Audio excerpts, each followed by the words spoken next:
Hello students, ये video जो मैं बना रहा हूँ ये साइंस के उन विद्यार्थियों के लिए है जो रीट की तैयारी कर रहे हैं। साइंस के सिलेबस में यदि हम रीट एग्ज़ाम की बात करें तो उसमें टोटल 6 यूनिट्स हैं। उन 6 यूनिट्स में से जो यूनिट नंबर 5 है उसको मैं सबसे पहले शुरू कर रहा हूँ और उसका जो पहला टॉपिक है वो है विज्ञान का अर्थ एवं प्रकृति। तो देखिएगा एग्ज़ाम में किस प्रकार के क्वेश्चन पूछे जाते हैं और उनको कैसे आपको सॉल्व करना है, बहुत आसान तरीके से मैं इस वीडियो के माध्यम से आपको बताऊंगा। तो वीडियो को ध्यान से देखिएगा, पूरा देखिएगा और यदि आपको वीडियो अच्छा लगे तो इसे लाइक कीजिएगा, अपने दोस्तों को शेयर कीजिएगा और सब्सक्राइब करना ना भूलिएगा। बात करते हैं हम पहला टॉपिक विज्ञान का अर्थ एवं प्रकृति। तो सबसे पहले आपको इस टॉपिक के अंदर ये याद करना है कि विज्ञान शब्द की उत्पत्ति कौन सी भाषा के कौन से शब्द से हुई है। विज्ञान शब्द की उत्पत्ति कौन सी भाषा के कौन से शब्द से हुई है। तो ध्यान रखिएगा स्टूडेंट्स, विज्ञान शब्द की उत्पत्ति लैटिन भाषा के साइंटिया शब्द से हुई है। विज्ञान शब्द की उत्पत्ति लैटिन भाषा के साइंटिया शब्द से हुई है। आपसे एग्जाम में क्या क्वेश्चन पूछा जा सकता है? आपसे एग्जाम में क्वेश्चन पूछा जा सकता है कि विज्ञान शब्द की उत्पत्ति कौन सी भाषा के शब्द से हुई है। तो आप बताएंगे विज्ञान शब्द की उत्पत्ति लैटिन भाषा के शब्द से हुई है। आपको एग्जाम में किस प्रकार क्वेश्चन दिया जाएगा बता देता हूँ। विज्ञान शब्द की उत्पत्ति निम्नलिखित में से किस भाषा के शब्द से हुई है। तो आपका उत्तर होगा लैटिन भाषा और वहाँ पे आपको 4 विकल्प दिए जाएंगे जिनमें हो सकता है लैटिन भाषा हो, ग्रीक भाषा हो, जर्मन भाषा हो और कोई भाषा का नाम वहाँ पे आपको लिखा हुआ होगा। उन भाषाओं में से आपको कौन सी भाषा चुननी है? लैटिन भाषा चुननी है। और लैटिन भाषा के कौन से शब्द से? साइंटिया, और साइंटिया शब्द से विज्ञान शब्द की क्या हुई है? उत्पत्ति हुई है। साइंटिया शब्द का अर्थ है जानना और जानना को हम अंग्रेजी में कहते हैं टू नो। अतः हम कह सकते हैं जानना ही क्या है? विज्ञान है। चलिएगा, इतना हमारे समझ में आ गया। अब हम आगे बात करते हैं विज्ञान की परिभाषा। देखिएगा, प्रकृति के क्रमबद्ध अध्ययन एवं प्रायोगिक कार्यों द्वारा प्रमाणित वर्गीकृत ज्ञान को विज्ञान कहते हैं। विज्ञान की क्या परिभाषा दी गई है? प्रकृति के क्रमबद्ध अध्ययन एवं प्रायोगिक कार्यों द्वारा प्रमाणित वर्गीकृत ज्ञान को विज्ञान कहते हैं। अब देखिएगा, विज्ञान से संबंधित विभिन्न वैज्ञानिकों ने विभिन्न परिभाषाएं दी और वो परिभाषाएं आपको वैज्ञानिकों के नाम के साथ याद रखनी है और यहाँ से एग्जाम में क्वेश्चन पूछा जाता है। तो देखिएगा, पहली परिभाषा है विज्ञान ज्ञान का प्रारूप है। विज्ञान ज्ञान का प्रारूप है और इस परिभाषा को देने वाले वैज्ञानिक हैं फोनिक्स एवं हर्ट। इसको आपको कैसे याद करना है, इसके लिए मैंने एक ट्रिक भी बना रखी है। वो ट्रिक आप याद रखेंगे। फोन करके हर्ट करते हो। हर्ट करने का मतलब दुख पहुंचाते हो, ऊपर से ज्ञान का क्या बांटते हो? प्रारूप बांटते हो। तो आपको इस परिभाषा में प्रारूप शब्द को पकड़ना है। कौन से शब्द को पकड़ना है? प्रारूप शब्द को पकड़ना है। और याद रखना है कि जब भी प्रारूप शब्द आए किसी परिभाषा में तो आपको ये लाइन याद आएगी, फ़ोन करके हर्ट करते हो, ऊपर से ज्ञान का प्रारूप बताते हो या बांटते हो। तो फ़ोन से आपको याद आएगा फोनिक्स और हर्ट से आपको याद आएगा हर्ट। तो आपको पहली परिभाषा याद हो गई होगी। विज्ञान ज्ञान का क्या है? प्रारूप, और प्रारूप से आपको याद आया फोन, फोन से आपको याद आया हार्ट, फोन और हार्ट से आपको वैज्ञानिकों के नाम याद आ गए फोनिक्स एवं हर्ट। चलिएगा सर, पहली परिभाषा याद हो गई, दूसरी परिभाषा याद करवाइएगा। तो हम बात कर रहे हैं दूसरी परिभाषा की और दूसरी परिभाषा है विज्ञान सृष्टि का क्रमबद्ध ज्ञान है। विज्ञान सृष्टि का क्रमबद्ध ज्ञान है। तो इसको याद करने के लिए मैं आपको 2 तरीके बता रहा हूँ। सृष्टि शब्द से आपको याद करना है सत्यपाल। जैसे ही सृष्टि शब्द दिखाई दे एग्जाम में तो आपको सृष्टि से सत्यपाल याद आएगा। सृष्टि से क्या याद आएगा? सत्यपाल याद आएगा। और दूसरा तरीका, इसकी एक ट्रिक और मैंने बना रखी है। सृष्टि में क्रमबद्ध चलना है तो बताओ किसका आसरा लेना पड़ेगा? सत्य का आसरा लेना पड़ेगा। तो ट्रिक क्या हो गई हमारी? सृष्टि में क्रमबद्ध चलना है तो सत्य का आसरा लेना पड़ता है। क्या मतलब है इस बात का? कि यदि आपको इस दुनिया में अच्छे से जीना है तो हमेशा सच बोलो, झूठ बोलोगे तो हमेशा क्या होगा? फंसोगे। तो याद रखना, सृष्टि में यदि क्रमबद्ध चलना है तो किसका आसरा लेना है? सत्य का। तो सृष्टि से याद आया सत्य और सत्य से क्या याद आया? सत्यपाल। तो बताओ विज्ञान सृष्टि का क्रमबद्ध ज्ञान है, ये परिभाषा किस वैज्ञानिक ने दी? सत्यपाल ने दी। दो परिभाषाएं मैंने आपको याद करवा दी। प्रारूप वाली परिभाषा में फोन एवं हर्ट, और सृष्टि वाली परिभाषा में आपको क्या याद रखना है? सत्यपाल। चलिएगा तीसरी परिभाषा जो रीट 2015 में पूछी गई है उस परिभाषा की हम बात करते हैं। परिभाषा है हमारी ज्ञान अनुभूतियों की अस्त व्यस्त विभिन्नताओं को एक तर्कपूर्ण प्रणाली बनाने के प्रयास को ही विज्ञान कहते हैं। तो इसको याद करने के लिए आपको देखिएगा अस्त व्यस्त शब्द पकड़ना है। कौन सा शब्द पकड़ के रखना है? अस्त व्यस्त। और अस्त व्यस्त से आपको एक शब्द याद आएगा, आइंस्टीन। इसका मतलब एग्जाम में यदि आपको परिभाषा में अस्त व्यस्त शब्द दिखाई दे तो आपको ऑप्शन याद करके क्या टिक लगाना है? आइंस्टीन पे टिक लगाना है, क्योंकि अस्त व्यस्त से आपको क्या याद आएगा? आइंस्टीन। और इसकी ट्रिक एक और है। आइंस्टीन ने कहा कि जीवन अगर अस्त व्यस्त हो, जीवन यदि अस्त व्यस्त हो तो विज्ञान पढ़ो, ताकि जीवन कैसा हो जाए? तर्कपूर्ण हो जाए। तो ध्यान से देखिएगा, इस परिभाषा में दो शब्द आए, एक तो अस्त व्यस्त आया और एक तर्कपूर्ण आया। तो अस्त व्यस्त यदि आपका जीवन हो जाए तो आपको विज्ञान पढ़नी है, ताकि आपका जीवन कैसा हो जाए?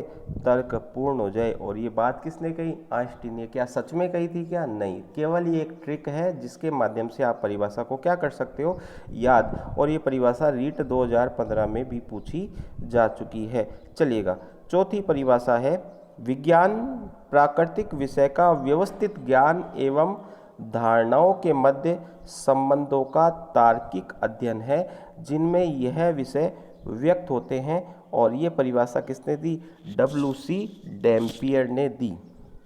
वापस से सुन लीजिएगा, विज्ञान प्राकृतिक विषय का व्यवस्थित ज्ञान एवं धारणाओं के मध्य संबंधों का तार्किक अध्ययन है जिनमें यह विषय व्यक्त होते हैं। यह परिभाषा किसने दी? WC डैम्पियर ने दी। और इसको याद करने की ट्रिक क्या है? डिम्पल को मत ताको। क्या मतलब हुआ? देखो, इस परिभाषा में एक शब्द आया तार्किक, और तार्किक से मैंने याद करवाया ताको। और किसको मत ताको? डिम्पल। डिम्पल को मत ताको। डिम्पल एक लड़की का नाम है और ये कह रहा है कि उसको मत ताको आप। ताकना मतलब देखना, उसको मत आप देखो। इसका मतलब आपको उस परिभाषा में यदि तार्किक शब्द दिखाई दे तो आपको डिम्पल याद आएगा, और डिम्पल से आपको क्या याद आएगा? डैम्पियर। डिम्पल से आपको क्या याद आएगा? डैम्पियर। तो ताको से तार्किक, डिम्पल से डैम्पियर। चलिएगा, चार परिभाषाएं मैंने आपको याद करवा दी ट्रिक के माध्यम से। चलिएगा अब हम बात करेंगे पांचवी परिभाषा। पांचवी परिभाषा भी बहुत इंटरेस्टिंग तरीके से मैं आपको याद करवाऊंगा। उससे पहले मैं आपको बता देता हूं कि यदि आपको वीडियो अच्छा लग रहा है तो आप इसे लाइक कीजिएगा और इसे शेयर कीजिएगा और अपने दोस्तों को कहिएगा कि इसे सब्सक्राइब करें, ताकि उनको भी इस वीडियो का और आने वाले सभी वीडियोस का लाभ प्राप्त हो सके, नोटिफिकेशंस प्राप्त हो सके। चलिएगा बात करते हैं 5वीं परिभाषा की। विज्ञान अंतः संबंधित प्रत्ययों, अंतः संबंधित संप्रत्ययों एवं संप्रत्यात्मक योजनाओं की श्रृंखला है जो प्रेक्षण एवं प्रयोग के परिणाम स्वरूप विकसित हुई। और ये परिभाषा किसने दी? कोनाल्ट ने दी। तो इसको याद करने के लिए मैंने एक ट्रिक बनाई। संपत मामा को नाली बहुत साफ करनी आती है। यहाँ पे एक शब्द और जोड़ सकते हैं, अच्छी, ताकि लाइन अच्छे से याद हो जाए और अच्छे से लाइन बन पाए। संपत मामा को नाली बहुत अच्छी साफ करनी आती है। तो कैसे याद किया? देखिएगा, परिभाषा में 2 शब्द आ रहे हैं, संप्रत्ययों एवं संप्रत्यात्मक। दोनों शब्दों से आपने एक शब्द याद किया, संपत मामा को नाली। और को नाली से आपको वैज्ञानिक का नाम याद करना है, कोनाल्ट। इसका मतलब क्या हुआ? इसका मतलब ये हुआ कि एग्जाम में यदि आपको दी गई परिभाषा में संप्रत्ययों एवं संप्रत्यात्मक शब्द दिखाई दे तो उससे आपको याद आएगा संपत मामा, और संपत मामा से आपको याद आएगा कोनाली, और कोनाली से आपको याद आएगा कोनाल्ट। तो ये जो ट्रिक्स है थोड़ी सुनने में अजीब है, हंसी भी आपको आ रही होगी, बिल्कुल आ रही होगी, लेकिन क्या करें, एग्जाम में आने वाले क्वेश्चन को सॉल्व करना जरूरी है। तो 5 परिभाषाएं मैंने याद करवा दी। उसके बाद में मैं बात कर रहा हूँ 6ठी परिभाषा की, जिसकी ट्रिक मैं आपको अभी नहीं बताऊंगा, अगले वीडियो में मैं आपको इसकी ट्रिक बताऊंगा। यदि आपको इसकी कोई अच्छी ट्रिक बना पाते हो यदि आप इसकी कोई अच्छी ट्रिक बना पाते हो तो कमेंट बॉक्स में ज़रूर लिखिएगा। मैं भी देखता हूँ आप कितनी अच्छी इसकी ट्रिक बना सकते हो या नहीं बना सकते। चलिएगा 6ठी परिभाषा सुनते हैं, पढ़ते हैं 6ठी परिभाषा को। वैज्ञानिक विधि के अंतर्गत आंकड़ों का क्रमबद्ध प्रक्षेपण, वर्गीकरण तथा विवेचन निहित रहता है। वैज्ञानिक विधि के अंतर्गत आंकड़ों का क्रमबद्ध प्रक्षेपण, वर्गीकरण तथा विवेचन निहित रहता है। और ये परिभाषा किसने दी? लुडबर्ग ने दी। किसने दी? लुडबर्ग ने दी। चलिएगा अब हम बात करेंगे इम्पोर्टेंट पॉइंट की। वो इम्पोर्टेंट पॉइंट क्या है? साइंस फॉर ऑल व ए नेशन एट रिस्क पुस्तकों में विज्ञान विषय के अध्ययन को सबके लिए अनिवार्य करने पर बल दिया गया है। तो आपसे क्वेश्चन पूछा जा सकता है कि उन पुस्तकों के नाम बताइए या उस पुस्तक का नाम बताइए जिनमें विज्ञान विषय के अध्ययन को सबके लिए अनिवार्य करने पर बल दिया गया है। तो 2 पुस्तकें आपको याद करनी है। नंबर 1 साइंस फॉर ऑल और number 2 a nation at risk. Science for all का मतलब सबके लिए विज्ञान, ए नेशन एट रिस्क का मतलब देश किस पर है? रिस्क पर है। और इन दोनों पुस्तकों में विज्ञान विषय के अध्ययन को सबके लिए अनिवार्य करने पर बल दिया गया है। ये 6 परिभाषाएं हैं। अब एक परिभाषा और है जो टेट एग्जाम के अंदर पूछी गई थी, तो उस परिभाषा को मैं और बता देता हूँ। देखिएगा साइड में लिखी हुई है, विज्ञान नैसर्गिक वातावरण एवं हमारे अपने शरीर में घटित घटना एवं वृत्तांत का अनुसंधान व व्याख्या है। और ये परिभाषा दी थी जैकबसन ने। और ये जो क्वेश्चन पूछा गया था वो टेट 2012 में पूछा गया था। तो इस परिभाषा को याद करने के लिए आपको क्या करना है? घटना शब्द पकड़ना है। कौन सा शब्द पकड़ना है? घटना। और घटना घटित हमेशा कौन करता है? अच्छी घटना की बुरी घटना? बुरी घटना की बात कर रहा हूँ। बुरी घटना हमेशा शैतान लोग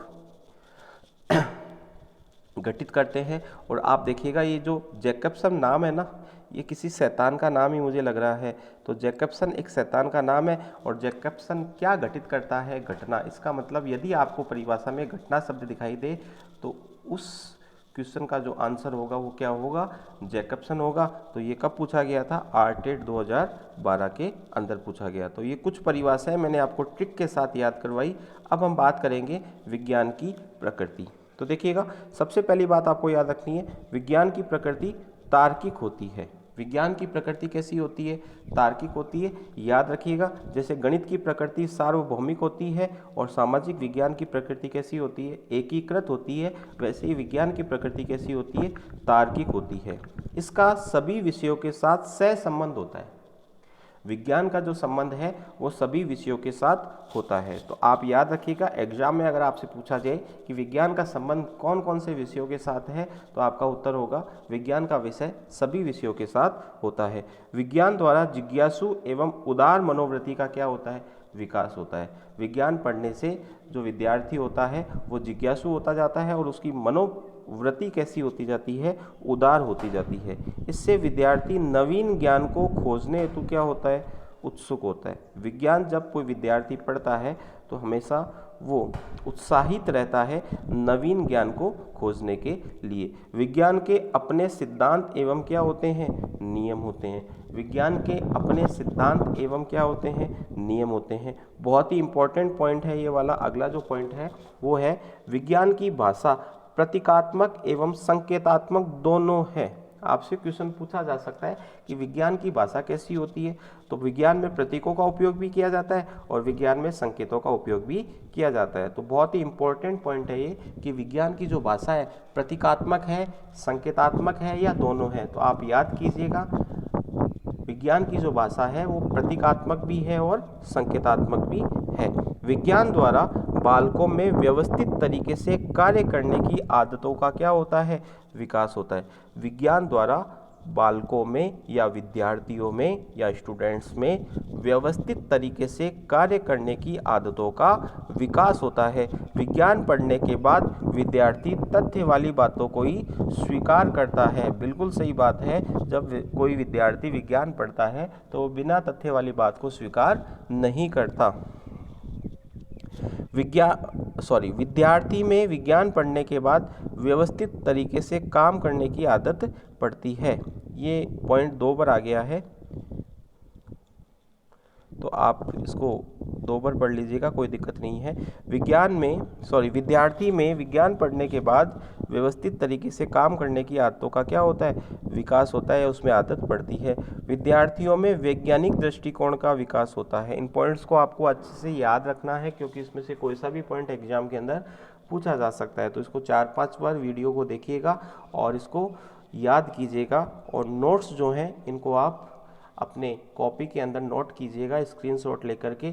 और यदि आपको नोट्स की पीडीएफ चाहिए तो आप मुझे कमेंट बॉक्स में कमेंट कीजिएगा अपने मोबाइल नंबर के साथ। मैं आपको आपके मोबाइल नंबर के ऊपर नोट्स की पीडीएफ अवेलेबल करवा दूंगा। वैज्ञानिक प्रयास पूर्ण ज्ञान पर आधारित होता है। अगला पॉइंट है वैज्ञानिक प्रयास पूर्व ज्ञान पर क्या होता है, आधारित होता है। विज्ञान के नियमों में संदेह नहीं होता। अगला पॉइंट क्या है, विज्ञान के नियमों में संदेह नहीं होता। लास्ट वाला पॉइंट बहुत ज़्यादा इंपॉर्टेंट है। विज्ञान की प्रकृति में विज्ञान के आर्थिक पक्ष पर विचार नहीं किया गया है। विज्ञान की प्रकृति में विज्ञान के आर्थिक पक्ष पर विचार नहीं किया गया है। तो ये आज की इस क्लास में, आज के इस वीडियो के अंदर मैंने आपको क्या क्या पढ़ाया, वापस से सुन लीजिएगा।